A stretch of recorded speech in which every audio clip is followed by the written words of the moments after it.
esteja conosco, amém? Olha que bom de pessoas, né? Eles tiveram condições e a oportunidade de poder sair, né? E curtir o carnaval. Eu vim curtir o carnaval da igreja, né? Vim até fantasiado, né? E eu sou fantasiado de banana de pijama. A minha camisa parecida com a roupa, claro que é maldade isso, irmãos, não há nenhuma semelhança. Temos maldosos que ficam fotografando na hora do grupo e colocando nos grupos, né?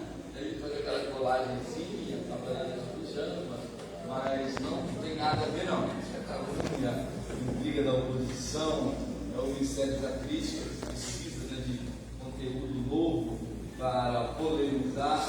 Mas que bom que nós estamos juntos, né? E um bom grupo, e graças a Deus nós temos essa liberdade de estarmos juntos e podermos adorar o Senhor. Tem gente que nos visita, hoje de manhã tivemos visita na IBD, temos visita agora à noite, e como é bom nós estarmos como igreja e o nosso sacrifício de louvor, né? No Antigo Testamento o povo precisava matar os cabritos lá para agradar a Deus. Hoje o sacrifício é diferente. Nosso sacrifício é sair do sofá, passar um perfume, nem precisa tomar banho, né? Só passa o perfume e já vem para a igreja. Pega aquela roupa favorita, o primeiro que está no armário, e esse é o nosso sacrifício hoje. Fazermos esforço para estarmos na presença do Senhor e poder adorá-lo com toda a nossa força, com todo o nosso entendimento. Vamos orar ao Senhor? Pai, nós te agradecemos, Senhor, porque nós temos hoje o privilégio de, como igreja, a Igreja Batista do Capuia, nos encontrar com os nossos irmãos e alegremente poder adorá-lo. Eu desejo no nosso coração nessa noite, Pai, entregar ao Senhor a nossa gratidão como forma de louvor, como forma de adoração. E em contrapartida, Pai, recebermos o Teu amor, a Tua graça, a Tua palavra que nos sustenta. É no nome de Jesus que eu oro e agradeço. Amém. Quem estava semana passada, nós começamos o ano já refletindo sobre o pecado de Caim. E nós vamos entrar numa pequena série de sermões sobre os 7 pecados capitais. E o pecado da inveja de Caim está exatamente entre um dos 7 pecados capitais. Por exemplo, a gula. O que é a gula, irmãos? O que é a gula? Quando a gente já sabe que está cheio, né? Comeu o primeiro, repetir, e sabe que está cheio, e vamos para onde? Para o terceiro, né? Até gostar aqui, ó. É isso que é a gula, né? E é um dos pecados capitais. A luxúria. Luxúria não é luxo, tá, irmãos? Luxúria, ela vai falar do apetite sexual desenfreado, uma vida sexual desequilibrada, né? Também tem a avareza, aquele que sai de casa com R$2 e ainda volta com 1, né? Compra, sai de casa com R$2, compra uma balinha no mercado e volta com uma garantia. Nós temos a ira, que também vimos que também foi um pecado de Caim, né? A soberba, que vamos ver hoje, a preguiça, que não existe, né?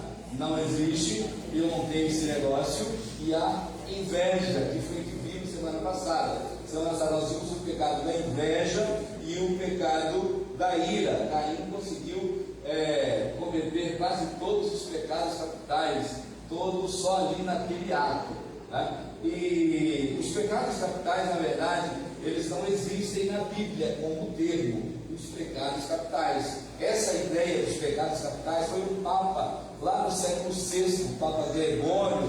Ele começou a notar que havia pecados que as pessoas praticavam mais, ou pecados que eram mais vistos. E aí depois, lá no século XIII, um teólogo chamado Tomás de Aquino, um homem muito importante para a vida da teologia, ele se aprofundou mais nesse tema, deu os nomes e desenvolveu os conceitos. E nada mais, nada menos os pecados capitais do que pecados cabeças. A palavra capital se vem de cabeça.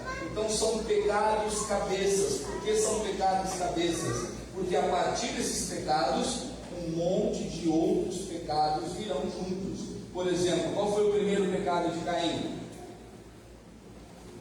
A inveja. A inveja levou ao ódio, e o ódio levou à morte. Então, a partir de um pecado capital, a gente vai desenvolvendo outros pecados. Um vai pegando gancho no outro, e de repente a gente nem percebe que nós estamos desenvolvendo uma vida de pecado, ou seja, variedades de pecados estão ocupando a nossa vida e a gente não tem nem noção.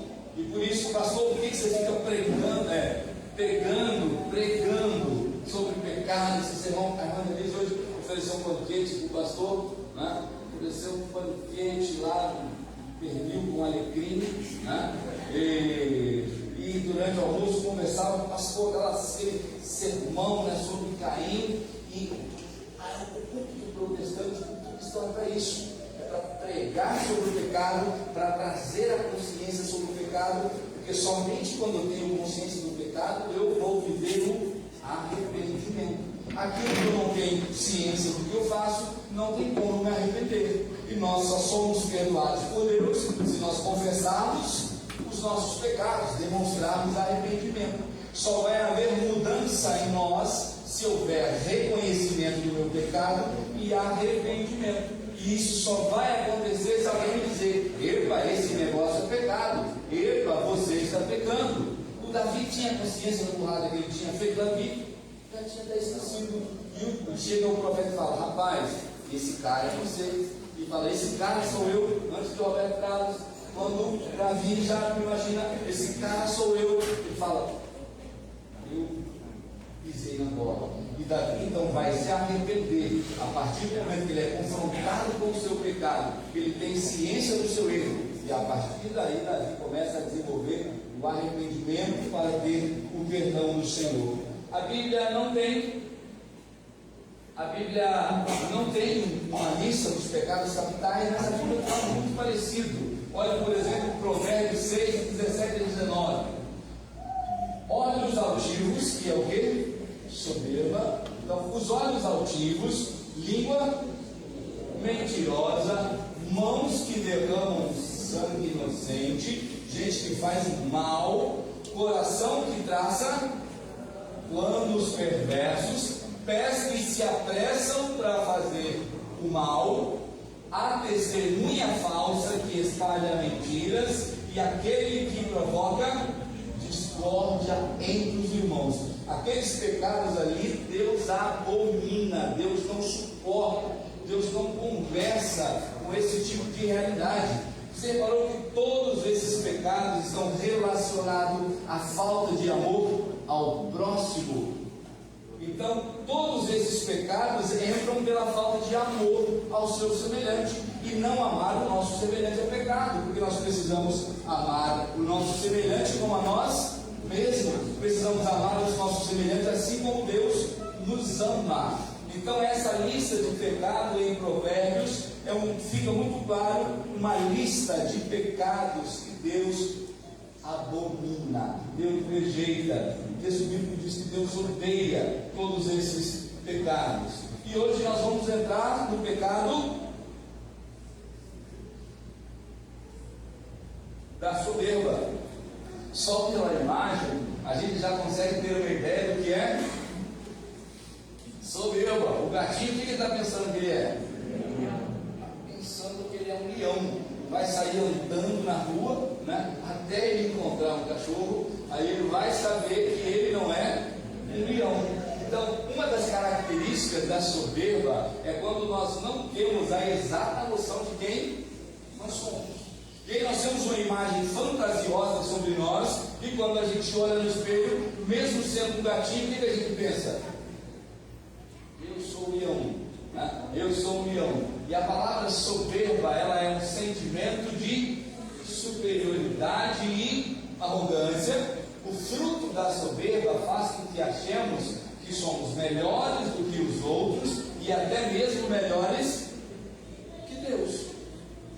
Tem gente que às vezes Deus está fazendo uma coisa na igreja e ele é contra.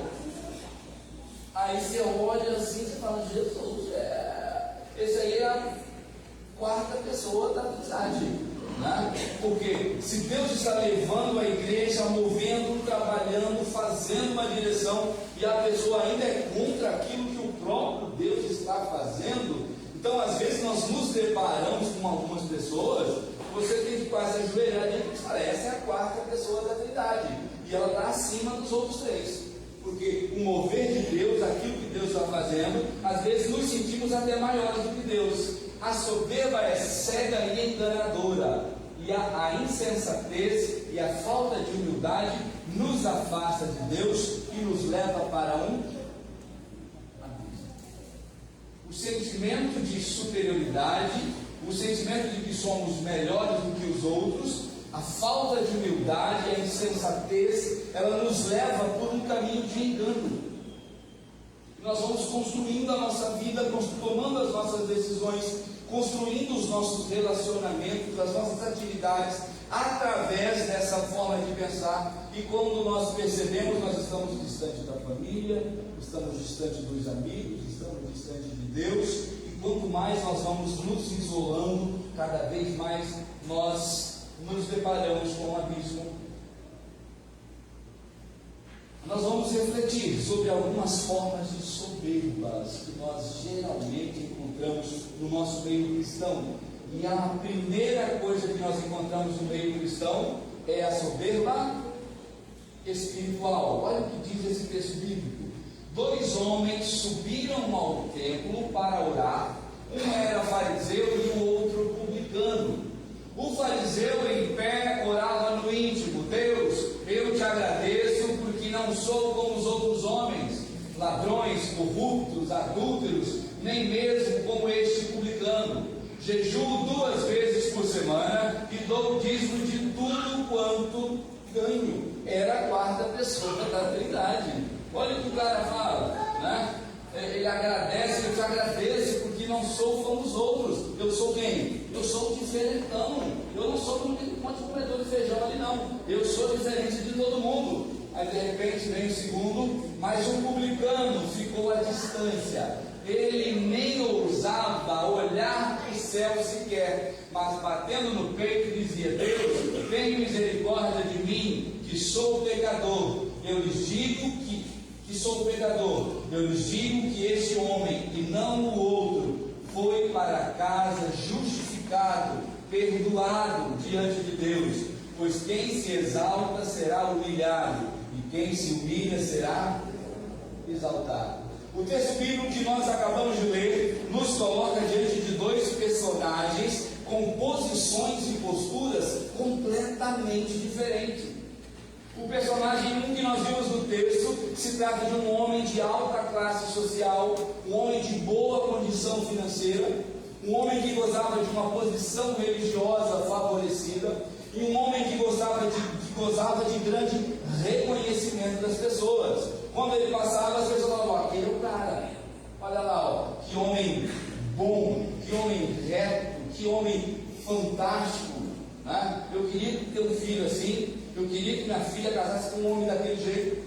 Então, quando o primeiro personagem, ele gozava perante os homens de alto reconhecimento, de alto valor, e ele está tão acostumado com esse cenário que ele chega na igreja e vai orar e fala assim: Deus, obrigado, porque eu não sou como os outros, eu sou diferente. Olha, eu não roubo, eu não minto, eu não adultero, eu guardo isso, eu guardo aquilo, eu guardo o sábado, eu fiz isso, eu faço aquilo, eu sou um homem bom demais. Senhor, muito obrigado. Aí o texto também nos apresenta o outro homem. E Jesus faz exatamente essas histórias para chocar o coração do ouvinte. Jesus vai pegar um homem que era mais considerado, que tinha mais valor, que era mais respeitado. Depois ele vai pegar um homem que era mais rejeitado, que era o cobrador de impostos, que geralmente era um homem que era judeu e foi vendido ao Império Romano, se vendeu para extorquir impostos do seu próprio povo. Então os cobradores de impostos eram pessoas detestáveis, rejeitadas, ao ponto de nem sequer conseguir andar na rua sozinho. Era a pessoa que, quando passava na rua, as pessoas cuspiam nele. Era a pessoa mais odiada, era considerada a pessoa mais inferior da época. E Jesus, quando pega esses dois extremos, ele pega esses dois polos, esses dois exemplos, e Jesus vai colocar um homem que, mesmo sendo reconhecido, tendo grande estima das pessoas, apresenta um coração orgulhoso, um coração soberbo, ao ponto de dizer: pai, eu sou superior aos outros, eu não sou como aquelas pessoas. Se você estava na EBD hoje de manhã, você vai se lembrar um pouco do que nós vimos. O meio espiritual é um campo fértil para a soberba espiritual. Porque na EBD nós falávamos nas classificações. Antigamente era só o pastor, depois apareceu o bispo, depois apareceu o apóstolo, depois apareceu o patriarca. E daqui a pouco vão inventar outro nome para tentar criar um escalonamento espiritual. E como às vezes dons espirituais são usados na igreja para exaltar a figura que o tem.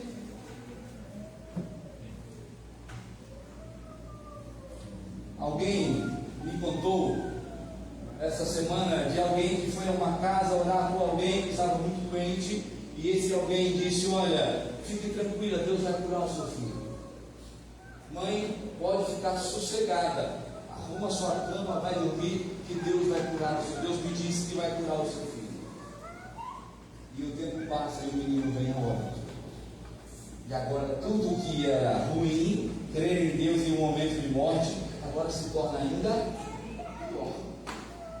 A igreja é um ambiente porque nós vamos crescendo, nós vamos nos desenvolvendo, nós vamos aprendendo, e não há problema nenhum em crescer, não há problema nenhum em nos desenvolver. O problema é quando nós perdemos a nossa humildade, e por causa das coisas que eu abandonei, e por causa das coisas que eu conquistei, agora eu me acho no dever de me sentir superior ao outro. Às vezes eu falo, tanto que a pessoa fala: sabe que o pastor quer que a gente abandone algumas coisas? É claro que sim. Quando nós nos convertemos, precisamos deixar um monte de coisas para trás. Mas as coisas que nós deixamos não podem servir para que eu construa uma áurea de santidade, de superioridade, e agora me achar superior aos outros. Foi isso que aconteceu com esse homem. Pelo fato dele ter práticas religiosas, pelo fato dele ter reconhecimento das pessoas, e as pessoas são cegas, elas só acreditam piamente em seres humanos. O ser humano gosta de ser enganado. Tem cada coisa que você vê que acontece nas igrejas e fala: meu Deus, será que ninguém ali tem juízo? A irmã Daniela hoje não tem muita coisa para fazer, aí ela me mandou um vídeo, e nesse vídeo tinha um cara de 4 no culto. Uma pessoa chega com um pote de oliva, azeite de oliva, joga na mulher dele, e vem um cara com a ripa e começa a descer no ombro do cidadão. Devia ser o Espírito Santo entrando no ombro dele com aquela palmada na cabeça. E nós começamos a buscar maneiras de tentar alcançar o nível superior de espiritualidade, e nós nos esquecemos da humildade de Cristo. O primeiro personagem diz: olha, pai, obrigado, porque eu sou superior a todos, obrigado porque eu faço isso, porque eu faço aquilo, e eu não sou como aqueles réis pecadores. A religião, a igreja, é um lugar propício para desenvolvermos a soberba espiritual. Achar que eu sou melhor do que os outros, achar que eu sou mais santo do que os outros, achar que eu dou mais dízimo do que os outros, achar que porque eu estou aqui há mais tempo que os outros, eu tenho mais direito do que os outros. Nós vamos caindo nesse engodo, nessa mentira, nessa ilusão de superioridade espiritual. E quando nós vemos, nós começamos a nos afastar de pessoas, nós começamos a nos afastar de Deus. Existe ainda um segundo tipo de soberba, e eu quero compartilhar com você, é a soberba existencial. Olha o que diz a Bíblia: Naamã, comandante do exército do rei da Síria, era muito respeitado e honrado pelo seu senhor, pois por meio dele o Senhor dera vitória à Síria. Mas esse grande guerreiro ficou leproso. Naamã era o braço direito do rei da Síria, da época, era o homem mais poderoso da terra, e ele era general desse homem, e ele vencia todas as guerras. Era um homem respeitado pelo rei, amado pela população e temido pelos adversários. Mas acontece que chega um momento que esse guerreiro famoso, essa estrela da guerra, se encontra leproso. E durante uma das suas guerras, ele leva uma menina hebreia para sua casa, uma menina judia, e lá ela fala: olha, lá no meu povo tem um homem de Deus chamado Elias. Se você for lá e ele orar por sua vida, Eliseu, se você for lá e ele orar por sua vida, você vai ser curado. O grande homem, a estrela dos exércitos, o homem mais poderoso da terra, agora ele precisa sair da sua casa e ter que ir a um povoado pequeno, um povo que foi derrotado por ele, um povo inferior. E assim ele, convencido por essa menina, para quem estava diante da morte, tudo que vier é positivo. Ele aceita então, e Eliseu enviou um mensageiro para lhe dizer: vá e lave 7 vezes no Rio Jordão, sua pele será restaurada e você ficará purificado. Mas Naamã ficou indignado e saiu dizendo: eu estava certo de que ele sairia para receber-me, invocaria de pé o nome do Senhor Deus, moveria a mão sobre o lugar afetado e me curaria da lepra. Não são os rios Abana e Farfá em Damasco melhores do que todas as águas de Israel? Será que não poderia lavar-me neles e ser purificado? Então foi embora dali furioso. Naamã, um homem poderoso, respeitado, amado, temido, vai falar com Eliseu, e Eliseu, sabendo da sua soberba, não se dá nem o trabalho de falar com ele. Eliseu manda o seu funcionário, Eliseu manda o seu servo, porque se nós olharmos para uma ótica espiritual, maior é aquele que serve. Então Eliseu manda o maior, que é aquele que serve. E quando ele se depara com apenas um servo de Eliseu, e esse servo manda que ele vá no rio dali tomar banho, ele fala: mas como é que pode? Ele está querendo me curar da maneira dele, ele tem que curar da maneira que eu quero. Ele tem que vir aqui, colocar a mão na minha lepra, na minha pele, ele tem que orar a Deus, e assim a cura vai acontecer. Naamã era um homem tão soberbo que até a cura tinha que ser do jeito que ele queria. Primeiro, a sua soberba é confrontada quando é mandado um servo. Segundo, para ver a sua cura, ele vai precisar tomar banho no riozinho sujinho que tem lá perto. Aí você imagina o grande homem poderoso, amado e temido, acostumado a banhar-se em grandes rios lá da Síria, agora tem que vir num povo derrotado, num povoadozinho distante, e tomar banho no riozinho sujo. Ele fala: eu vou de jeito nenhum. Eu prefiro voltar e tomar banho nos rios da Síria, que são muito mais famosos. E então ele tenta voltar. Provavelmente a esposa estava junto. Porque quando ele fala: eu não vou entrar nesse rio, a Bíblia diz que os seus servos convenceram, mas a esposa devia estar junto. A esposa convence com mais rapidez, né? Ele devia ter batido o pé: não vou, não vou, não vou, não vou. A patroa sai da carruagem, e quando ela sai, olha e fala: vou sim. E por determinadas situações, o Naamã decide, o grande homem, entrar num riozinho pequeno e banhar-se 7 vezes até que ele possa ser curado.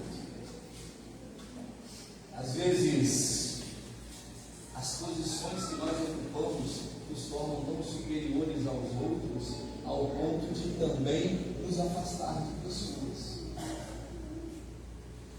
Às vezes nós passamos um concurso, abrimos um negócio, prosperamos e fazemos tantas coisas que aquele parente meu lá de trás, que eu era tão próximo, agora no Natal eu já nem lembro que ele existe. Mas antes você chegava meia hora do culto começar e conversava com todo mundo. Agora você chega com seu terno Armani, já chega com o culto começando. A sua preocupação é só arrumar um lugar para o seu Corolla no estacionamento. E você chega e já acabou o culto, vai embora, porque você tem que ir para Xodó comer uma pizza após o culto. Naamã é um homem cheio de si, por causa da sua influência, por causa do seu raio de ação. Isso deixa tão soberbo que ele quase perde a bênção de Deus. Deus não age na vida de pessoas soberbas. Deus se afasta de pessoas soberbas. A Bíblia diz que Deus abate o soberbo. Deus não é amigo do soberbo, Deus é inimigo do soberbo, ao ponto de abatê-lo, ao ponto de mostrar qual é a realidade. Quando nos tornamos tão soberbos, ao ponto de acharmos que somos melhores do que Deus, olha, eu tenho uma decisão melhor do que Deus, olha, eu tenho um rumo melhor do que Deus, é só uma questão de tempo para Deus nos encontrar e nos abater e nos mostrar a direção. Aquele homem tão grande e poderoso que provavelmente chegou um pelotão do seu exército, ocupando todo aquele lugarzinho simples, agora tem que se curvar e tem que entrar naquele riozinho se ele quiser receber a bênção do Senhor na sua vida. Se ele não se humilhasse, ele voltaria para sua casa doente. Como existem pessoas doentes por causa da sua soberba, porque elas não se dobram, para confessar e para reconhecer o seu erro, e para entrar naquele riozinho tão sujo e poder se banhar e poder ter a sua vida restaurada. O grande problema de quando nós não nos dobramos para nos banhar no riozinho que nós achamos tão pequeno e tão simples, é que nós voltamos para casa sem recebermos a cura do Senhor. O grande problema é que nós voltamos para casa da mesma forma que nós chegamos, entramos distante de Deus e voltamos para casa distante de Deus. Ainda existe uma terceira ideia que eu quero compartilhar com você, que é a soberania material. 1 Samuel, um guerreiro chamado Golias, que era de Gate, veio do acampamento filisteu, tinha 2,90 metros de altura, uma couraça, ele usava um capacete de bronze, vestia uma couraça de escamas de bronze, que pesava 70 quilos, nas pernas usava caneleiras de bronze, e tinha um dardo de bronze pendurado nas costas. A haste de sua lança era parecida com uma lançadeira de tecelão, e sua ponta de ferro pesava 7 quilos e 200 gramas. Seu escudeiro ia à frente dele. Golias era um homem tão grande, tão forte, um guerreiro tão poderoso, que ele precisava de outro homem, de um homem comum, para poder carregar só as armas dele. E Golias se depara com o exército de Israel, e ele começa a humilhar o exército e começa a desafiá-lo, e apenas um meninozinho chamado Davi se apresenta diante dele. E aqui uma realidade acontece: o soberbo ele não conhece o seu ponto fraco. O soberbo ele vive uma realidade imaginária, fantasiosa, que ele vive apenas de alimentar aquilo que ele se acha bom, mas ele se despreocupa a cuidar daquilo que ele não é bom. O Golias, de quase 3 metros de altura, um guerreiro experiente, acostumado a batalhas, quando ele se depara com apenas um menininho de 1,5 metros, que provavelmente nunca pegou numa espada, nunca teve um confronto, ele não parou para pensar quais riscos ele estava sofrendo. Olha, não tem nenhuma possibilidade de eu perder essa luta.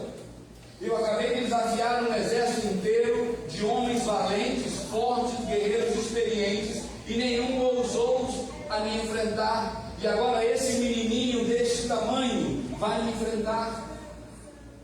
Acontece que Golias era de infantaria, ele precisava de contato físico. Ele só conseguia matar alguém que estivesse ao alcance do seu braço. Davi era de artilharia, Davi não precisava de pequena distância, Davi precisava de longa distância. Davi era um tirador de elite. Ele a muitos metros conseguia cortar um fio de cabelo. A maior fraqueza de Golias era a maior força de Davi. Davi não precisava se aproximar, Davi não precisava de um homem para ajudá-lo, Davi não precisava de nada, Davi precisava apenas de uma distância exata para que ele não corresse risco e ele pudesse acertar o seu inimigo. E assim Davi o faz, quando ele chega a uma distância que ele consegue acertar, ele ainda está na sua zona de segurança, ele consegue acertar o seu inimigo soberbo e ele consegue derrotar. A soberba precede a queda, porque o soberbo não consegue contemplar as suas fragilidades. Ele se acha tão superior aos outros que ele não consegue contemplar todos os riscos que ele está sofrendo. Golias acredita que os seus quase 3 metros de altura darão a vitória, farão com que eles resolvam seu pequeno problema diante dele. E às vezes nós nos achamos tão soberbos diante das situações que está presente nas nossas vidas, que nós achamos que somos capazes de resolver sozinhos. A Bíblia diz que uns confiam em carro, outros em cavalos, mas eu confio no Senhor. Golias confiou na sua própria força, na sua altura, na sua experiência de guerra. Ele menospreza o inimigo. E nós muitas vezes também nos deparamos com certas situações na nossa vida. A gente fala, não, isso aí eu tive. Havia na igreja, isso já é público, uma grande igreja do Rio de Janeiro, havia um pastor, um professor brilhante de teologia. Ele era reitor do seminário que eu estudava e na época era considerado o melhor seminário da América Latina. E um dia, ele, na sua igreja, que ele pastoreava, ele deu uma olhada diferente para a secretária dele. A secretária passou e eles deram uma olhada diferente aquele dia. Deus falou para ele, conta para a sua esposa. E ele pensou, não, uma olhadinha de nada, e eu, pastorzão, tantos anos de experiência, eu vou apenas fazer com que minha esposa fique com dor de cabeça por um bocado de tempo. Eu vou preferir manter a paz em casa, deixar a patroa tranquila, e eu consigo lidar com essa situação. Passou-se o tempo, descobre-se o adultério desse pastor, ele agora perde o seu ministério, e ele depois perde também o seu cargo de reitor do seminário, e ele é removido da vida sacerdotal. Porque diante de um pequeno problema, ele subestimou. Eu sou forte demais para poder superar aquilo. Golias, quando vê aquele menino tão pequeno, ele é soberbo demais para perceber que ali poderia haver perigo. E exatamente na sua maior fraqueza, ele não pôde lutar. E às vezes nós também, diante de algumas situações nas nossas vidas, nós nos esquecemos antes de dobrar os joelhos e confiar, Senhor, qual é a melhor direção? Senhor, o que eu devo fazer? Eu estou com esse problema aqui na minha casa. Qual é a maneira correta de eu agir? Eu estou com esse problema no meu ministério. Qual é a maneira correta? Como que o Espírito Santo quer me guiar para eu poder ser bênção no teu reino? Nós somos tão autossuficientes, soberbos, arrogantes, e a gente vai metendo os pés pelas mãos, fazendo um monte de burrada, atropelando tudo, e lá na frente está distante de Deus, está distante de pessoas, e Deus não caminha conosco. O grande problema de viver a fantasia da soberba é esquecer das nossas fragilidades. Aquele primeiro personagem, Deus, eu sou maravilhoso demais. Eu faço isso, eu faço aquilo. Olha que crente maravilhoso que eu sou. E o texto diz, Deus preferiu o seguinte: que diante dos seus pecados, que eram tantos, A Bíblia diz que ele se nega a olhar para o céu, ele se constrange a olhar para o céu, ele apenas parte do seu coração e diz: Pai, perdoa, porque eu sei que sou falho. Feche os seus olhos, eu quero orar por você.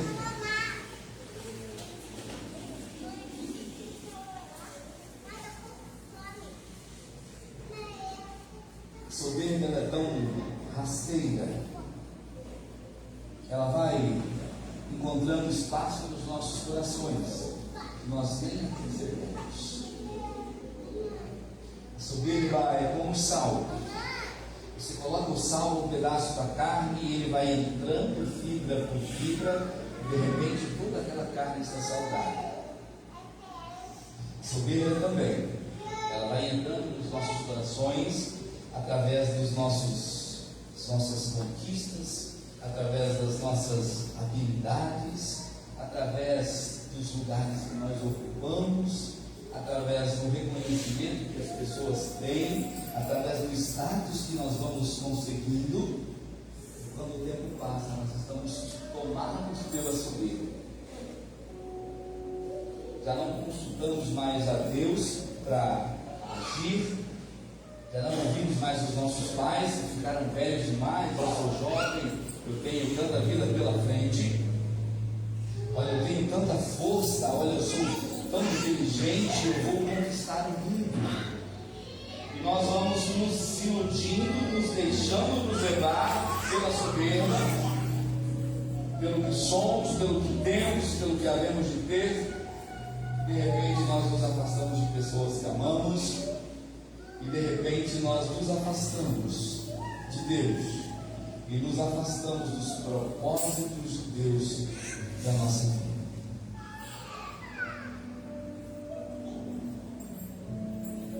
A soberba nos afasta de Deus, a soberba nos afasta de pessoas, e a soberba nos conduz a muitos outros pecados. Pai, eu te agradeço, Senhor, porque Tu és um Deus bondoso, que se importa conosco. Pai, nós te pedimos perdão, porque às vezes somos autossuficientes, soberbos, e não nos lembramos que nós dependemos de Ti. Pai, que a música que nós cantamos, preciso de Ti, seja uma verdade. Que possamos declarar que nós precisamos do Senhor ao acordar, ao ir para o trabalho, ao ir para a faculdade, a nos relacionar como família, ao executar o nosso ministério. Pai, que a humildade sempre encontre lugar em nossas vidas, para que o Teu Espírito Santo sempre nos revele a verdade de quem nós somos verdadeiramente. Tudo que nós somos, Pai, é alvo da Tua graça, é alvo da Tua bondade, porque em nós, Pai, não há bem algum, a não ser o sacrifício de Cristo, que nos comprou, que nos lavou, e nos tornou preciosos diante dos Teus olhos. Pai, remova toda a soberba do nosso coração, todo espírito de autossuficiência, toda fantasia, todo equívoco, toda sensação de superioridade, todo pensamento de exclusividade, todo pensamento de mérito. Pai, tira essa bobeira do nosso coração e faça-nos encontrar, Pai, com quem realmente nós somos, alvos da Tua misericórdia, alvos da Tua graça.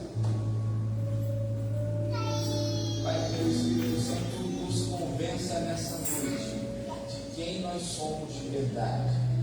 Remova toda a ilusão do nosso coração.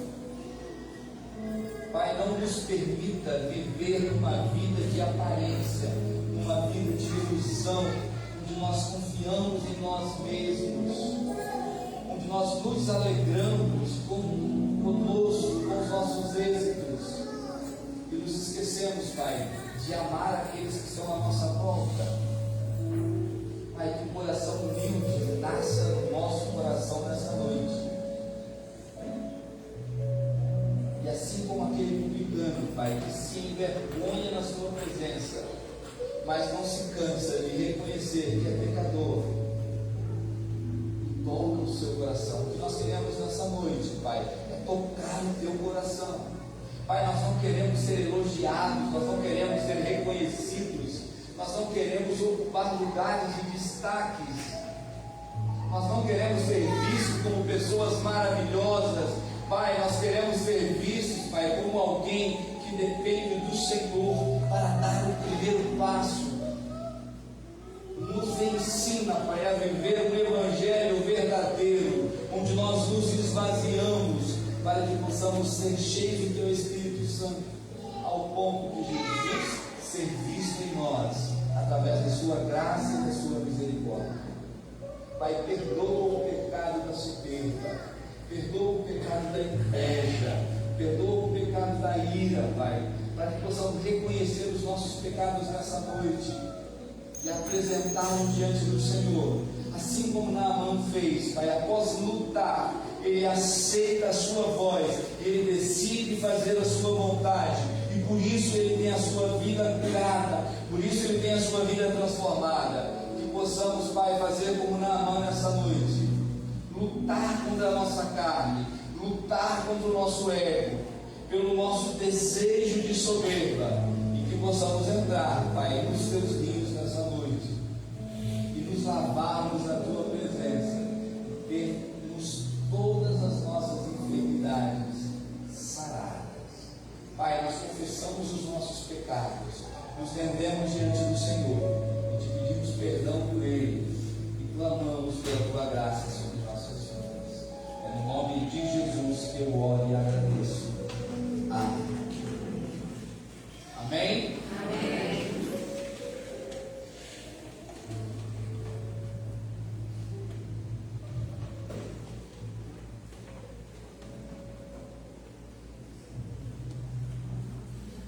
Tem alguns avisos? Próximo domingo, irmãos, nós teremos a nossa assembleia ordinária, tá?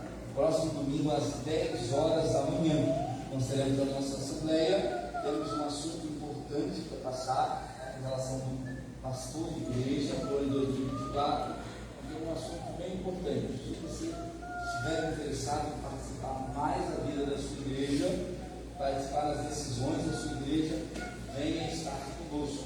Vai ser um momento muito especial. Vamos estar recebendo também novos membros. Eu quero pedir que a irmã Jaqueline, que é a irmã Jaqueline? Não. Tchau, maravilha, um povo humilde, né? Isso é um povo humilde. Pode sentar, irmão. A irmã Jaqueline está de mudança, né? Essa semana já mandou o pastor, o povo está acostumado, né? Então, no próximo domingo, a irmã Jaqueline vai fazer parte legalmente, já faz parte do nosso coração, mas também vai fazer parte da família da Igreja Batista do Cacuia. Temos também a Giovana, o Igor, e temos mais pessoas que eu ainda tenho que acertar. Olha ali, ó, brigando comigo ali já, ó. Tem mais gente de mala, né? E isso é muito bom. Nós queremos ser essa igreja humilde que acolhe e abraça pessoas e nós queremos ser um lugar que se preocupa com os que estão aqui e nos preocupamos com aqueles que estão lá. Nós queremos ser uma igreja que Deus olha e fala assim, ó, é por aí, vocês estão aprendendo comigo. Então, vocês que estão chegando são muito bem-vindos e que que vocês possam encontrar em nós uma família para caminharmos juntos e sermos suporte na vida do outro. Nós também vamos ter a volta dos pequenos grupos no dia 20 de fevereiro, não nessa semana, no outro. Essa semana tem um pouco de viagem ainda, um pouco rico aí, né? E só chega no sábado, né? Então, nós vamos ter na outra semana, às terças-feiras, os pequenos grupos. Vamos começar também na quinta-feira, dia 22, também um culto novo. Já está tudo acertado. Então nós vamos ter pequenos grupos nas terças e culto na igreja às 20 horas às quintas-feiras. na igreja terça, quinta, domingo de manhã, e domingo à noite você já vai estar enjoado de nós. Tá? Não vai estar, você vai estar querendo voltar na terça. Então nós somos uma igreja de quê? De movimento. Movimentamos aqui dentro e nos movimentamos lá para fora também. Porque essa é a nossa missão. E se nós assim não fizermos, não há razão para existirmos. Né? Na Europa, depois da Revolução Francesa e o surgimento da teologia liberal, muitas igrejas se fecharam e essas igrejas viraram bares. Tem lugar na Alemanha que você chega no barzinho, você chega lá e pega a sua Coca-Cola e na entrada do bar você fica assim: aqui é a igreja e tal. Já quase não tem crente lá mais, a Europa se centralizou e as igrejas viraram barzinho. E assim, se você não quer adorar a Deus de verdade, não quer cumprir a sua missão, o que Deus faz? Se você quer viver desse jeito, segue o seu rumo. Não, agora você quer ser uma igreja de movimento, quer cumprir a sua missão. Deus abraça e fala: vamos junto. Aquilo que vocês precisarem, o céu está à disposição. Então nós queremos ser uma igreja cheia de movimento, uma missão. Tenha o céu a nosso favor. Amém? Vamos ficar de pé? Esqueci de alguma coisa? O quê?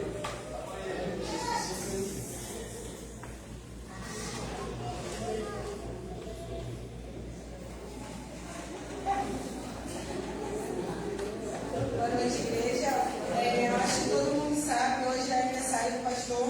Lá em Salmos 118, versículo 24 diz: este é o dia que fez o Senhor, exultemos e alegremos nele.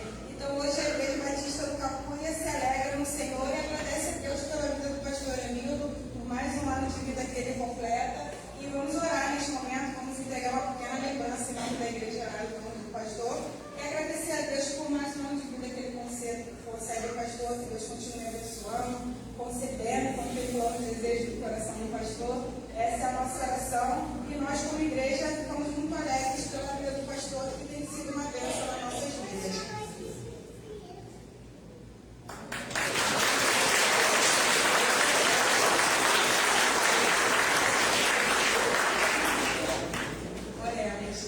Senhor, Pai Todo-Poderoso, Senhor, graças te damos pelo seu poder, pela sua bondade, pela sua misericórdia derramada em nossas vidas, Senhor.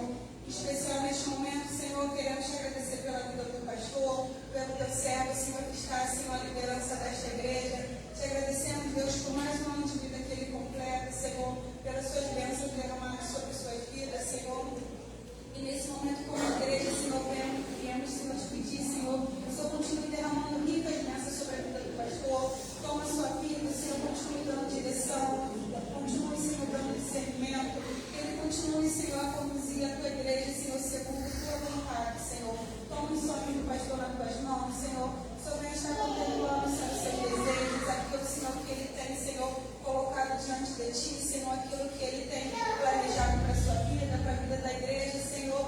E mais uma vez, Senhor, nós te agradecemos pela vida do pastor. Muito obrigado, Deus, por ter enviado ele para liderar a nossa igreja, Senhor. Que o Senhor continue abençoando o seu ministério, Senhor, e a sua vida, Senhor. Peço que te faça em nome de Jesus. Amém. Amém. Está de pé?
falei logo para evitar as recebê-las, né?